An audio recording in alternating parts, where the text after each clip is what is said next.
सती में और पार्वती में एक अंतर भारी है। सती माँ धनवान है और पार्वती मैया गुणवान है।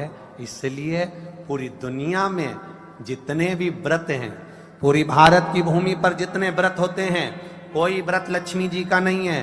भारत की भूमि पर कोई व्रत सरस्वती मैया का नहीं है। भारत की भूमि पर कोई व्रत इंद्राणी का नहीं है। भारत की भूमि पर कोई व्रत किसी देवी का नहीं है। जितना भारत की भूमि पर एक व्रत भारी है वो है माता पार्वती जी का। तीज का व्रत करोगे तो पार्वती जी का है, चतुर्थी का व्रत करोगे तो पार्वती जी का है, छठ का व्रत करोगे तो पार्वती जी का है। आप जितने व्रत देवी जी का करोगे नवरात्र में तो पार्वती जी का है। भारत की भूमि पर जितने व्रत हुए नारियों के, छोटी तीज, बड़ी तीज, हरतालिका तीज, करवा चौथ, जितने चतुर्थी के व्रत, जितने तीज के व्रत, जितने छठ के व्रत, जितने भारत की भूमि पर हुए, ये सब माता पार्वती जी के हैं। पार्वती के क्यों हैं? क्योंकि धनवान और गुणवान में अंतर है। माँ पार्वती गुणवान है, इसलिए माताएं उनके व्रत कर कर अपने अंदर भी वो गुण उत्पन्न करना चाहती हैं कि हम भी ऐसा तप करें, हम भी ऐसी साधना करें। हे माता पार्वती, जैसे आपका अखंड सौभाग्य है, हे माँ जगत जननी, हमारा भी मांग में अखंड सौभाग्य रहे। जैसे आपके चूड़े अमर हैं, हे माँ हमारे हाथ में भी चूड़े अमर हो। हे माँ जैसे आपके भाल की बिंदी अमर है, माँ मेरे भाल की बिंदी भी अमर हो।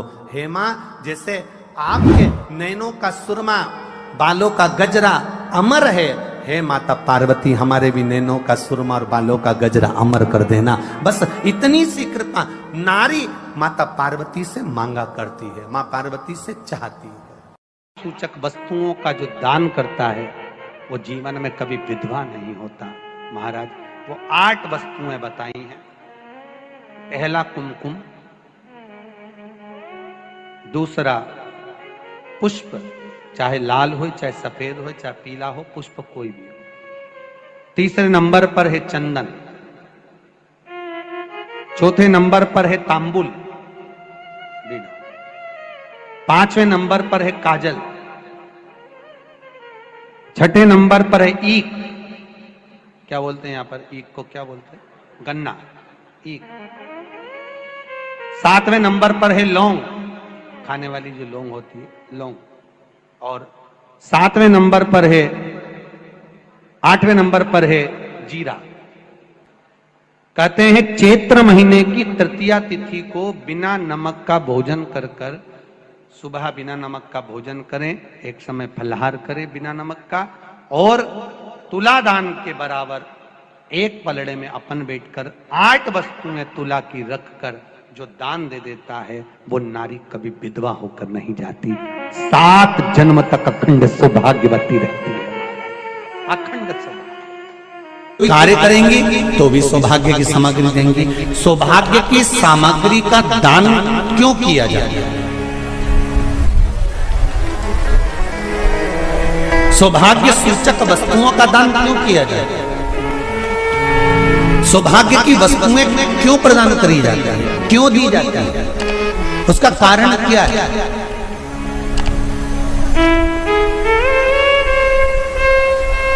क्यों देते हैं? महाराज भारत की भूमि की सौभाग्यवती माताओं का एक मन की अभिलाषा रहती है। भारत की भूमि की माताओं की एक अभिलाषा रहती है कि जब उसके प्राण छूटे तो अखंड सौभाग्य धारण करके पति के कंधे पर और पुत्र के कंधे पर शमशान पर।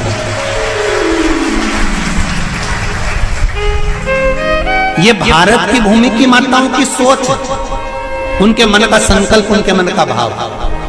और विदेश की माताओं का क्या संकल्प होता है? महाराज भारत का एक संत विदेश गया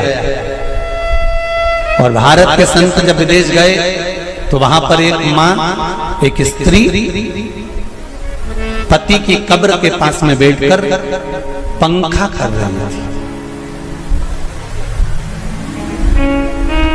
भारत के संत को बड़ा दुख हुआ, देखो हमारे यहाँ की माताएं तो पति के साथ सती हो जाती हैं हमारे भारत की भूमि की माताएं तो पति के साथ सती हो जाती हैं, पर ये तो विदेश की माताएं तो भारत की माता से भी बढ़कर है कि पति मर गया, कब्र के अंदर है, तो भी पंखा कर रही हैं।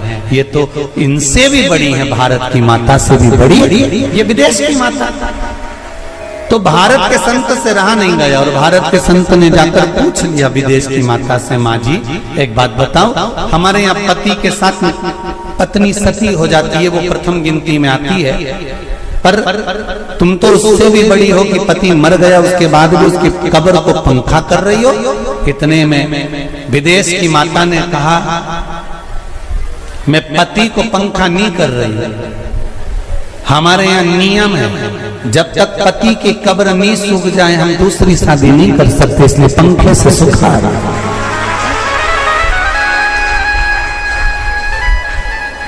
इसलिए पंखे से सुखा रही नहीं। मेरे भारत की माताओं में और विदेश की माताओं में अंतर है साहब। मेरे भारत की माताएं अखंड सौभाग्य की वस्तुएं धारण कर अपने आप को गौरवान्वितता महसूस करती हैं, और विदेश की माताएं ये सब वस्तुएं उतार कर गौरवान्वितता महसूस करती हैं।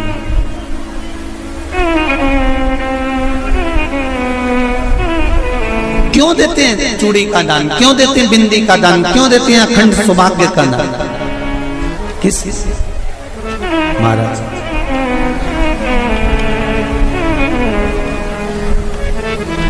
मेरे हाथों में भर भर के चूड़ी रहे, मेरे हाथों में भर भर के चूड़ी, और मैया कोई कामना मेरे मस्तक पे चमकती चूनर रहे, मेरे मस्तक पे चमकती चूनर रहे, और मैया कोई कामना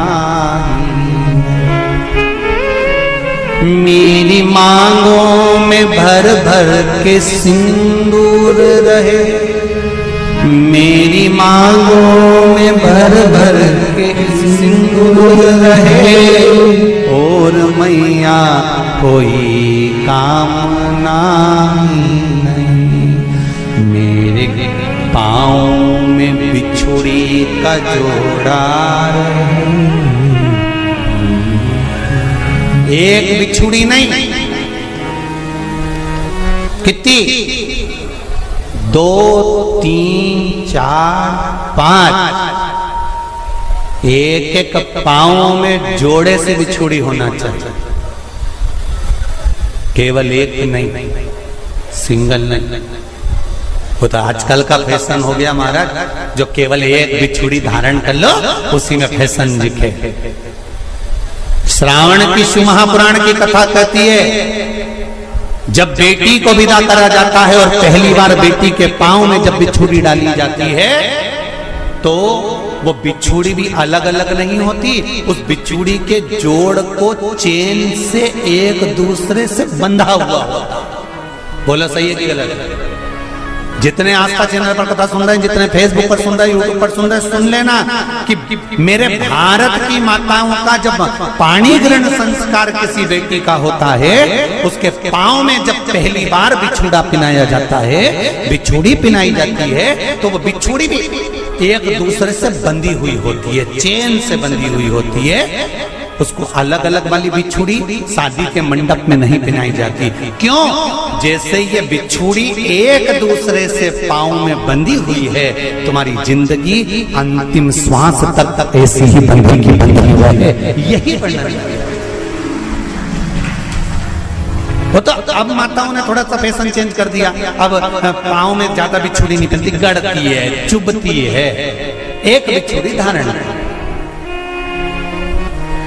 महाराज पर नहीं,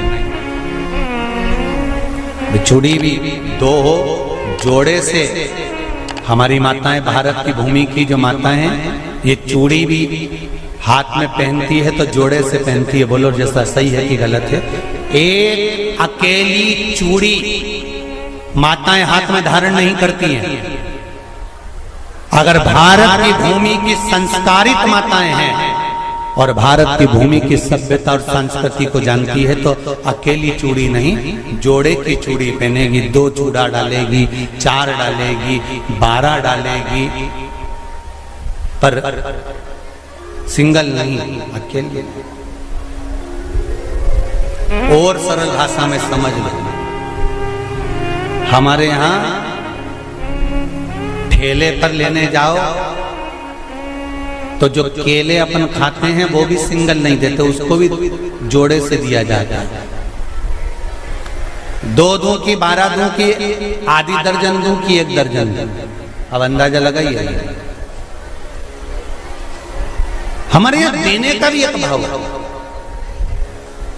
श्रावण के महीने की शिव महापुराण की कथा, जिसका नाम है श्रावण शिव महापुराण की कथा, ये कहती है कि पार्वती जी ने और गंगा जी ने ये चतुर्मास में जितना सौभाग्य का दान दिया है, उनके बराबर दुनिया का कोई व्यक्ति इतना सौभाग्य का दान नहीं दे सकता जो माता गंगा और पार्वती दोनों दान दे रहे हैं।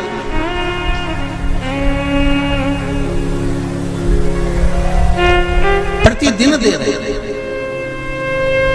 और अब तो फैशन आ गया, तुम लोगों जो सौभाग्य का दान देते हो प्लास्टिक की डलिया में देते हो, पर एक एक पुराण को उठा कर देख लेना, एक एक उद्यापन को उठा कर देख लेना। जितनी तुम कथा तुम्हारे घर में छोटी छोटी कथाओं की पोथियां पड़ी हो, उनको उठा कर देख लेना। उसमें नहीं लिखा कि प्लास्टिक की डलिया में सौभाग्य की वस्तु का दान दिया जाता है। उसमें लिखा है बांस की पिटारी में, बांस की डलिया में सौभाग्य की वस्तुओं का दान दिया जाए।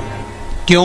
क्योंकि बांस वंश की वृद्धि करता है, बांस सौभाग्य की वृद्धि करता है, और बांस अखंड सौभाग्य। जैसे बांस का पौधा बढ़ते चले जाता है, बढ़ते चले जाता है, उसी तरह बांस की डलिया में जब दान दिया जाता है, बांस की टोकनी में जब दान दिया जाता है, तो ये भाव रखा जाता है कि तुम्हारा सौभाग्य ऐसे ही बढ़ता रहे। पर अब थोड़ा सा फैशन चेंज हो गया तो प्लास्टिक की डलिया, पर